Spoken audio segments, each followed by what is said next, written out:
কাশিমুল্লাহ ভাই দোকানে আনতে যায়, ব্যাগের ভিতরে আছে মাছ, এই বাইং মাছ, হাল বাইং। তা আমি কই কি এই মাছ পাইছেন কিতে?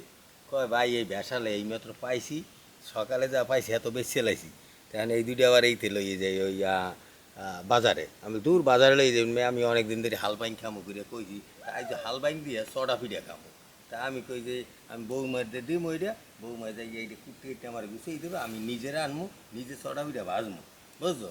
তো তুমি একটু আমার গুছিয়ে গেছে এই সহযোগিতা করে দেবা, বুঝছো? এই হাল বাইংয়ের ভিতরে কিন্তু নারকেল দেওয়া লাগে বাবা, লবণ আর লেবু দিলে 2 মিনিট রাখবা, তাইলে এই মাছের লোটগুলো যাই রানবো। কিন্তু আমি হাল বাইং দুইটা দেখার মতো দেখছো, এই যে দাও, এই হাল বাইংটা এই জন্য, এই যে হাল দেখছো, এই যে হাতে বাজে। দর্শক, আমি এই হাল বাইং দুইটা কীভাবে রানবো আপনারা দেখবেন, এবং কীভাবে রাঁধতে আমি চড়া পিঠে দিয়ে খাই সেটাও দেখবেন, এবং এটা এর ভিতর কোনো ভুল ত্রুটি হইলে আমাকে জানাবেন। হাল বাইঙে নারকেল দিতে হয়, তাই এই নারকেলটা আমি এখন কাটবো, কিন্তু নারকেলটা আমার বেয়াই বেড়ে শখের বেয়াই, তার বাড়িতে এই নারকেল হয়েছে অনেকগুলা, তাই এই নারকেলটা এখন আমি কাটিয়ে দিয়ে যাইতেছি তোমাকেও।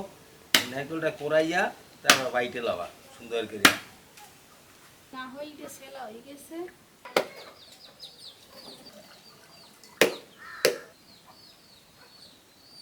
বিয়াই বাড়ির নারকেল কেমন হয়েছে দেখি একটু খাইয়া। খাবা দাদু? তোমার নানা বাড়ির নারকেল তোমার নানা নানু পাঠাইছে, নানা পাঠাই খাইছো? একটু খাও। পানিও খাইছো? ভালোই লাগে।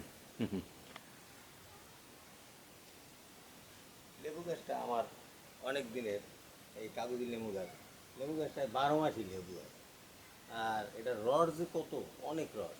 তা আজকে ওই যে হালবাইং, হালবাইংয়ের এই লোট সরানোর জন্য এই লেবুর রস এই বাইঙের ওই লোটগুলো দেয়, এই জন্য এই কাগজি লেবু গাছের লেবু পারলাম। ঘেরানো আছে, খুব ঘেরানো। লেবুর রস আর লবণটা মাখিয়ে নিমু যাতে লোটগুলো থাকে না।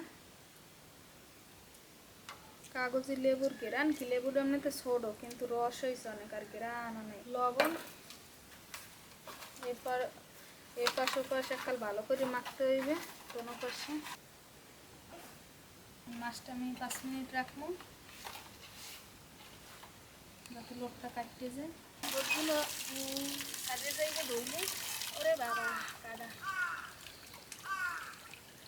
আমি দুইটা সিস্টেম দেখামো, একটা এদিক দিয়ে বসে উঠবো যারা চামড়া খাইতে পছন্দ করেন, আর একটা চামড়া উঠেই গেলাম।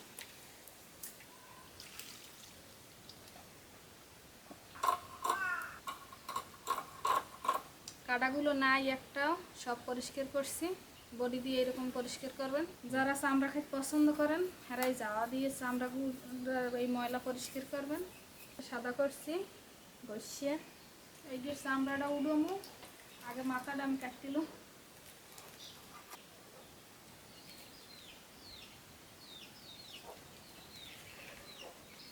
চামড়া উঠুন হয়ে গেছে, অতটা আসলে কষ্ট না। হলা দিয়ে এই ময়লাগুলো পরিষ্কার করে নেব, কারণ হইলে এগুলো হাত দিয়ে পরিষ্কার করতে গেলে নখে ব্যথা পাওয়া যায়।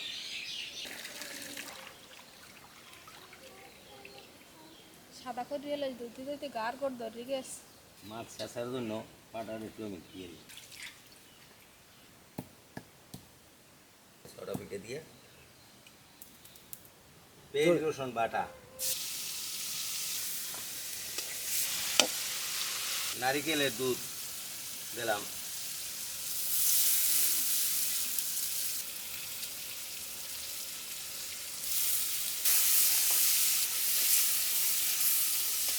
পেঁয়াজ রসুন ও নারকেলের দুধ একটু ভুনিয়ে নিলাম।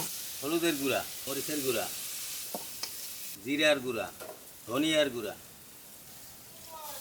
আজকের একটা খাওয়ানি হবে হাল বাইং দিয়া চড়া, হাল বাইঙের ঝোল দিয়া মাছ দিয়া চড়া খাওয়া।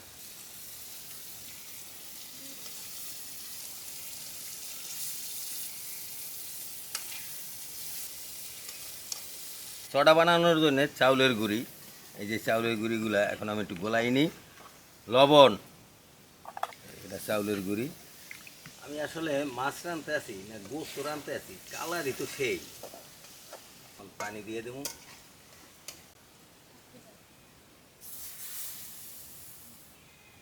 বেশি জাল দিলে পুড়ে যাইবে। অফার সাইড একটু উল্টেই দিতে হয়, উল্টেই দিলে ভালো হয়। এই যে এত ঘ্রাণ আসে বাবা। এখন যাইয়ে চটা দিয়ে খামো। বিসমিল্লাহির রহমানির রহিম।